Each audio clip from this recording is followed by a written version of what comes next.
ಅದು ಭಕ್ತಾದಿಗಳು ಪಾಪ ಆನೆಗೆ ಕೊಡಿ ಅಂತ ಬೆಲ್ಲನ ಕೊಟ್ಟರು, ಮಾವತ್ರ ಕೈ ಕೊಟ್ಬಿಡಿ ಅಂತ. ಬನ್ನಿ ಕೊಟ್ಬಿಡೋಣ ಮಾವತ್ರ ಕೈಗೆ. ಇಲ್ಲಪ್ಪ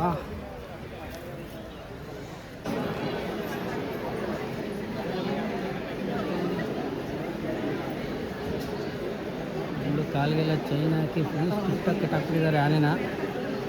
ಯಾಕೆ ಅಂದರೆ ಇಲ್ಲಿ ನಮ್ಮ ಜನಗಳ ಗುಂಪನ್ನ ನೋಡಿ ಎದುರ್ಕೊಳ್ಬಾರ್ದು ಅಂತ ಫುಲ್ಲು ಟೈಟ್ ಸೆಕ್ಯೂರಿಟಿ ಕೊಟ್ಟಿದ್ದಾರೆ.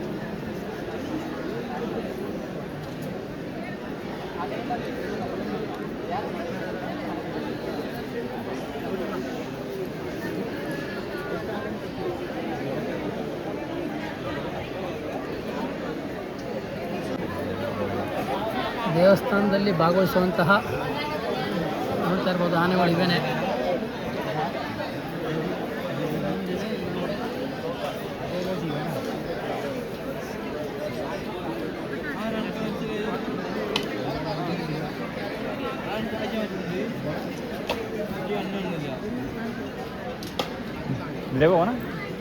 ಇಷ್ಟೊತ್ತರೆ ಮಿಸ್ ಆಯ್ತಿರೋದು ನೋಡಿಲ್ವಾ ಗಡಿಯ.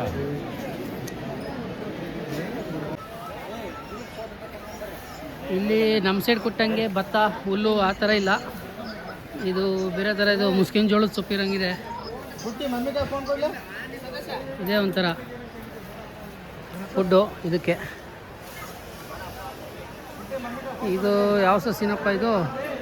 ಇದೊಳ್ಳೆ ಯಾವುದೋ ಶೋಧ ಬರುತ್ತಲ್ಲ, ತೆಂಗುಮರ ಸಸಿ ಆ ಥರ ಇದೆ. ಒಳ್ಳೆ ಅದು ನಮಗೆ ಗೊತ್ತಾಗಲ್ಲ ಎಲೆ ಯಾವುದು ಅಂತ ಹೆಸರದು. ಅಂಕುಶ ನೋಡ್ರಿ ಎಷ್ಟು ಉದ್ದ ಇದೆ ಇದಕ್ಕೆ.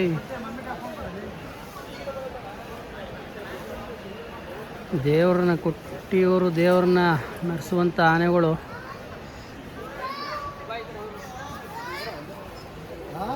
ನೋಡ್ತಾ ಇರ್ಬೋದು, ಇದ್ರ ಹೆಸರು ವಿಷ್ಣು ಅಂತ. ಇದ್ರ ಏಜು 26ರಿಂದ 27 ಅಂತ ಹೇಳ್ತಾರೆ. ಮತ್ತು ಹಾಗೆ ಈ ಆನೆ ಹೆಸರು ಒಂದು ಶಿವ ಅಂತ. ನೋಡಿದ್ರೆ ನಮ್ಮ ಸೇಮ್ ಡಾಲಿ ಧನಂಜಯ ಆನೆ ಇದ್ದಂಗಿದ್ದಾನೆ. ಏಜು ಕೂಡ ಇದಕ್ಕೆ 36ರಿಂದ 37 ವರ್ಷ ಅಂತಂತಾರೆ. ಸ್ವಲ್ಪ ಹೆಚ್ಚು ಕಮ್ಮಿ ಜಾಸ್ತಿ ಆಗಿರ್ಬೋದು ಅಂತ ಅಂದ್ಕೊಳ್ತೀನಿ ನಾನು. 40+ ಆಗಿರ್ಬೋದು ಈ ಆನೆಗೆ ಅಂತ ಅಂದ್ಕೊಳ್ತೀನಿ.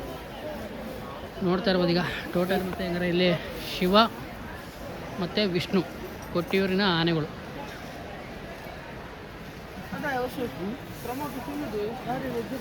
ತುಂಬ ಚೆನ್ನಾಗಿದೆ ಹೇಳಬೇಕು ಅಂದರೆ ಈ ಆನೆ ಕೂಡ. ಶಿವ ಟಸ್ಕರ್ ಆಗಿರ್ಬೋದು ಎಲ್ಲ ಸೇಮ್ ನಮ್ಮ ಧನಂಜಯ ಆನೆ ಹೋಲಿಕೆನೇ ಹೊಂದುತ್ತಾನೆ.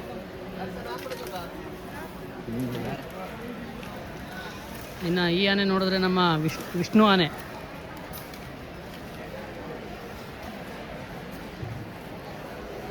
ನೋಡಿ ಯಾವ ಥರ ಕಾಣ್ಬೋದು ಅಂತ ನೀವೇ ಕಮೆಂಟ್ ಮಾಡಿ. ವಿಷ್ಣು ಆನೆನ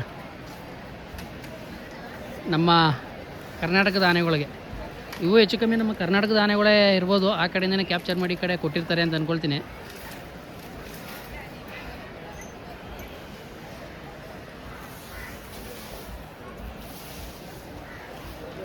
ವ್ಯವಸ್ಥೆ ಎಲ್ಲ ಸ್ವಲ್ಪ ಇನ್ನೂ ಇಂಪ್ರೂವ್ಮೆಂಟ್ ಮಾಡಬೇಕಾಗಿದೆ ಆನೆಗಳಿಗೆ. ಇನ್ನು ತಾಟ್ಕಿಟ್ ಕಟ್ಟಿ ಸುಮಾರಾಗಿ ಇದು ಮಾಡಿದ್ದಾರೆ. ಬಟ್ ಒಂದು ಶೆಡ್ ಥರ ಏನಾದರೂ ಒಂದು ಆರ್ಡ್ರ್ ಮಾಡಬೇಕು. ನಮ್ಮ ಆನೆಗಳಿಗೆ ಕ್ಲೀನಾಗಿ ಇರಬೇಕು ಆನೆಗಳು.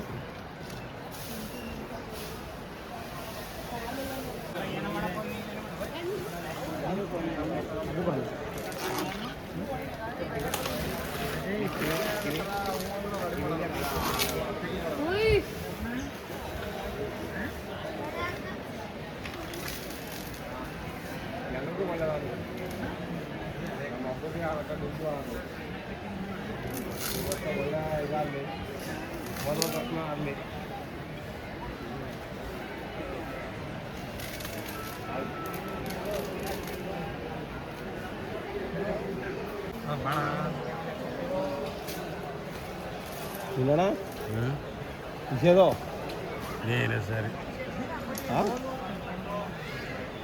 ಸೊಳ್ಳು ಅಷ್ಟಿರುತ್ತೆ ಕಟ್ಟಿಕಿಣದು ಅದು ತಿಂದದ ಮತ್ತೆ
ಸರಿ ಹೊರಡೋಣ ಬನ್ನಿ ದೇವಸ್ಥಾನದ ಕಡೆಗೆ, ಅಲ್ಲೇ ಬರ್ತವೆ ಈಗ.